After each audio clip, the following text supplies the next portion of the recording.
A Sombi Bango a multiplié en pour base les belés contre l'UDPS. C'est quand on va comme belé, va comme revendiquer droit à l'opposition.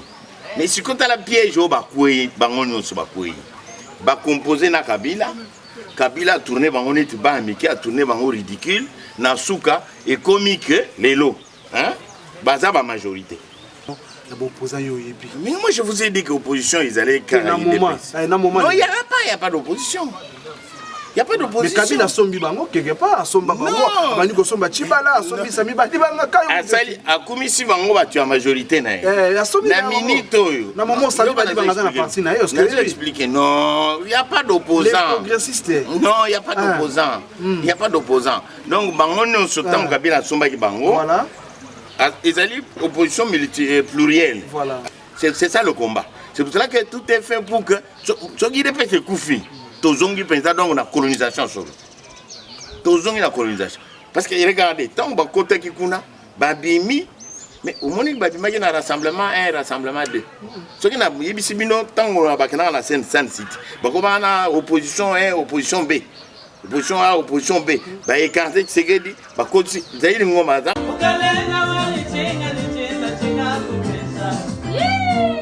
Tu vas dire qu'on présenter une vidéo pour continuer à Katia Lissolo, tout ça non présentation. Il y a un invité dans Bisso. Merci beaucoup. Tout ça non présentation. Exactement. Tout ça la présentation, il y a invité dans Bisso. Ou tout ça qu'on y a maintenant Tongo, puis les midi n'a pas beaucoup de l'élo. Jean-Claude Fidèle Fouamba Lobo Mwenga, Azali docteur en droit de l'Université de Paris 13. En 2011, professeur des universités enseigné les droits publics à l'université de Kinshasa, publiciste et spécialiste du droit des services publics et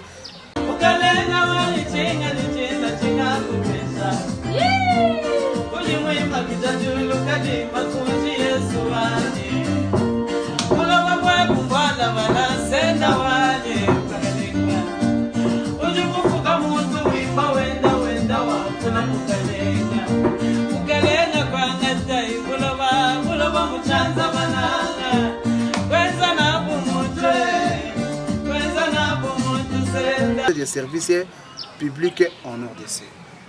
Le reste, on voit encore qu'on compte en profondeur. Salut, allez vous abonner à la chaîne. Bonjour et bonsoir. Bonjour, bonjour. Bonjour. Et moi bien. Vous êtes à l'aise? Oui, il n'y a pas de problème. Et ça, la langue,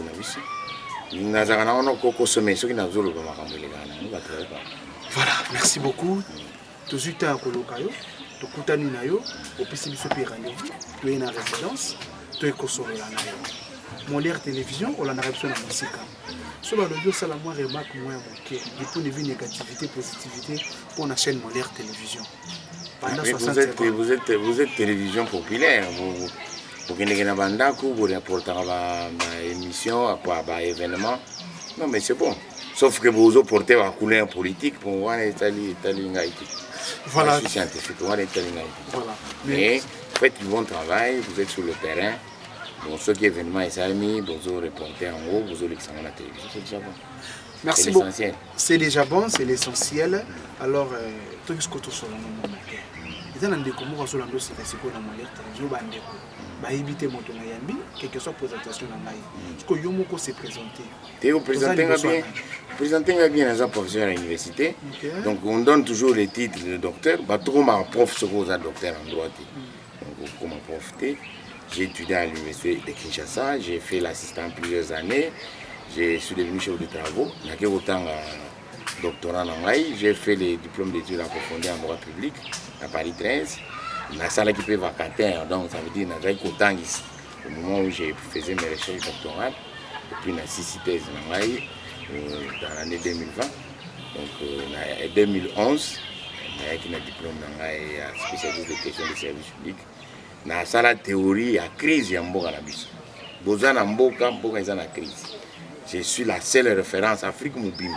Je suis la seule référence. Il y a question de service public, théorie, il y a crise, et zangaï. Mais comme on s'improviser, on a un problème. C'est comme ça. On ne s'improvise pas. Au moins, on est déjà trop direct. Pas de réserve. Non, mais pourquoi tu en passe? Parce que besoin de ma théoricien besoin de ma solution spécialiste à c'est pour ça que tu es en crise. Quand tu es en gouvernement, l'alliance na président. Non, puisque tu as parlementaire, tu as majorité, tu as alliance na président. Et ça m'a raté. Parce que ceux qui ont alliance na président, beaucoup de majorité, donc il y a comme chef en majorité, il n'y a plus de séparation de pouvoir. Et quand il n'y a plus de séparation de pouvoir, il n'y a pas constitution, il n'y a pas constitution, il n'y a pas État.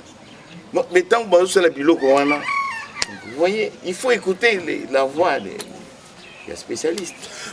Merci beaucoup. Depuis janvier, au Salaki, publication à mon aîné, leçon des gouvernements des coalitions en droit de service public congolais. Vous voyez que Makambo Komaka. Mais c'est un spécialiste de la question.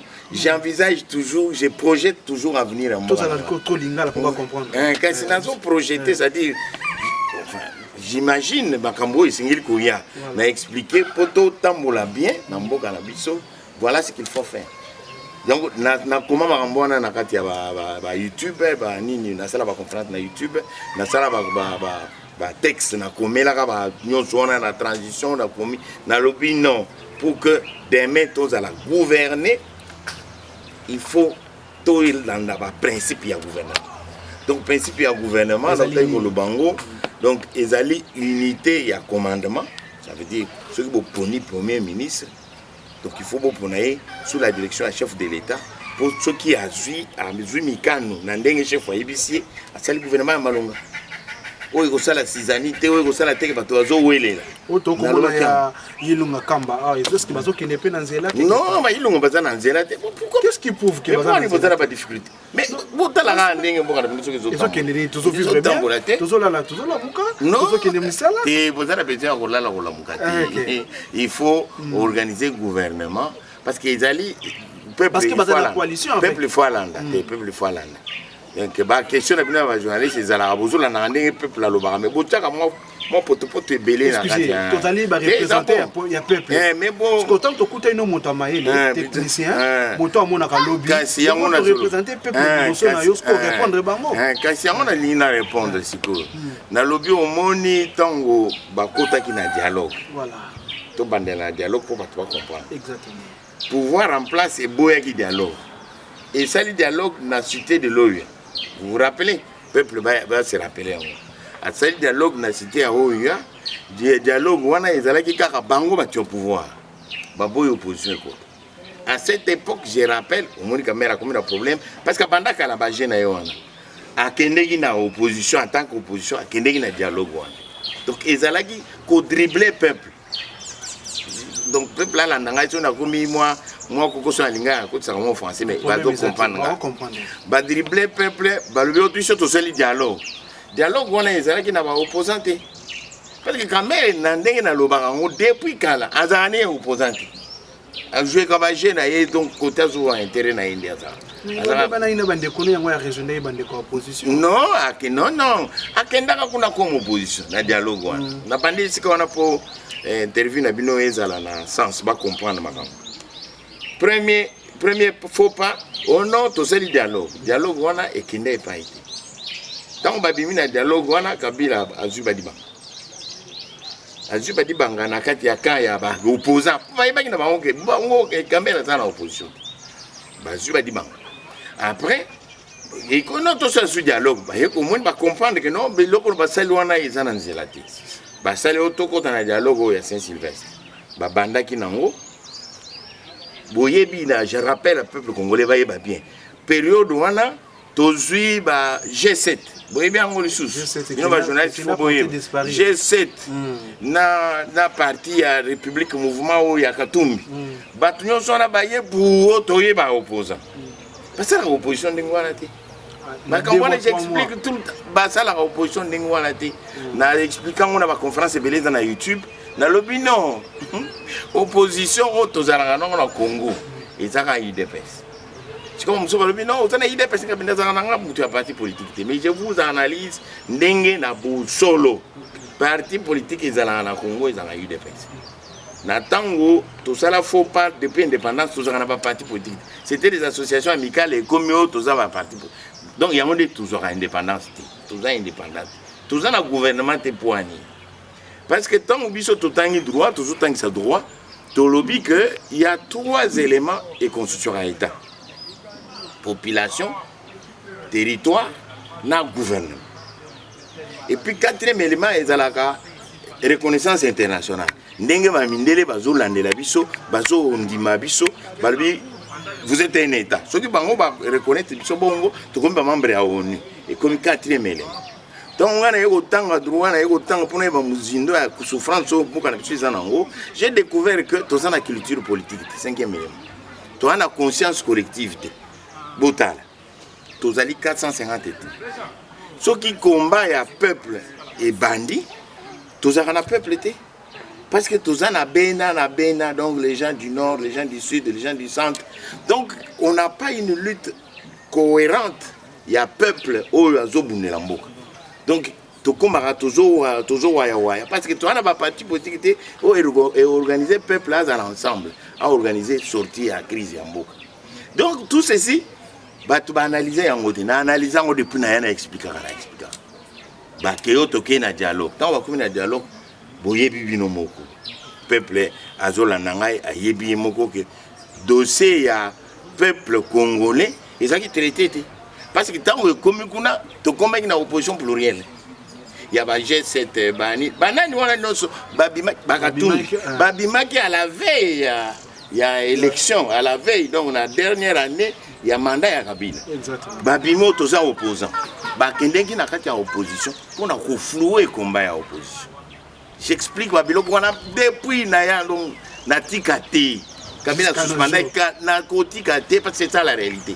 Je sais que dans du pouvoir, il faut y avoir Kabila suspendé qui a considéré que Baningo ne peut pas professeur à la Rapembe. Mais bon, on a Balobi Kangana Fingaray. Bagamning Nazolo, on a pas vu la vérité au début. Babina Fingaray. Baningo ne peut pas professeur à la Rapembe. Mais Basali mais on a Nazola Nango Sutengai, je suis dossier à crise et en boca. Exactement. Façon bango basingeli ko se comporter pour mboka na biso et bima na crise. Wana cheval de bataille na ngai. Ata babominga na kei me histoire na ngai ko tika bongo. Donc na nginga obuko ta na bapoto wana te. Ata bakombo na bango bazana songolo bazana pakala. Pourquoi on va répéter votre état en particulier voilà l'idée que j'ai. Omoni mokonza mboka aujourd'hui audience na premier ministre. Et wana ko koma na ke oluka poste. Moi oluka poste était aujourd'hui makamuna yo. Erlongo publier yango tsango na miso bateau, ça va. Mais na publié, au Mukando, on a publié en haut. Na Tindela qui est président. Ce qui va PCT. Et tel bango mutu bako saka ko saka. Mais na zo présentant on a ba média na bino pour bon peuple ayeba nzela wa singili kolanda. En principe actuellement, c'est le peuple qui a le pouvoir. Exactement. Le peuple japonais qui c'est que avant la comme bongo, il faut expliquer dossier, il y a ba opposition na biso wana ndenge. Et regardez que tant on va komikuna, ba komiko wela ba poste. Donc on va aller les poste, on va aller le peuple était. Donc on va aller les poste, ce qui est derrière, à l'endé du dossier, tout ça. Donc bah Kaptumbi on a onyo tout ça va opposant. Bazo bundisa, il dépense. Parce que l'objectif faut ça dans le monde. Et ça la Congo ça n'a pas parti. Donc l'objectif faut ça dans le monde du point de vue thématique et structurel. Et ça l'État ça a crise, ça a parti politique